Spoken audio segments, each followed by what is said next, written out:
Ko tahi rau rā e toi ana ki te whakataitai ipu whutupōro o te ao. Kei te whakarite tonu i te wāhi ki te iwi Māori, engari heai ki tētahi kaitoranga pū Māori, kāore te kāwanatanga i te whakapau kaha ki te whakatairanga ake i te kanohi Māori me ngā rohe Māori. Kia kite, kia rongo hoki i te ātāhua o ngā taonga o Aotearoa. Koinei te hiahia o te hunga tāpoi, ina ka tai mai rātau ki te ipu o te ao.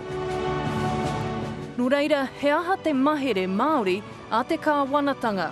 Ke whai wāhi ai tō tātou iwi Māori ki ngā peka katoa te kapu whutupōro o te ao, pēnei te manaki tūruhi, te taha ki ngā konohete ki ngā ahurei. He whakangahau, he whakatairanga hoki i te kanohi Māori ki te ao. Te mate ke he iti rawa te pūtea.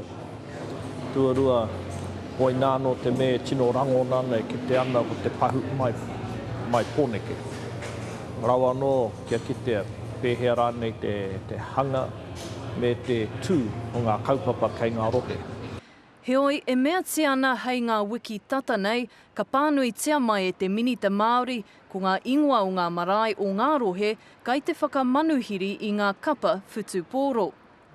Koinei te tahi kāinga mō rātau i te whanganui ātara, me te aha, kai te hīkaka te iwi kāinga. Me hīkaka kātika, hei ngā marama e heke mai nei ka tīmata te whakaeke mai a te tini me te mano ki ngā taiwhanga pēnei. E ono rau miriona tāra te rahi o te pūtea, kai te whakapaua e te kāwanatanga hei kawe i ngā kaupapa Māori. Me mātou tātou ko tō tātou tino tāonga ko te rangatahi Māori. Ka rea no kia puta mā koe titiro te tei kaupapa hei tō mai te rangatahi Māori ki roto i te wairo o te ipu o te ao. Kai te whakai te iwi. Ko te whainga ki au ka kite te ao whānui i tō tātou kaha whakatairanga i tō tātou ake ahurei, tō tātou reo, o tira i a tātou e tūna hei Māori i tēnei ao. Me hoki mai te kapu whutupōro o te ao ki tōna kāinga tūturu, ka tika. Heoi ko te pātai ke, mena rānei kua rite te kāinga mo te ipu whutupōro o te ao.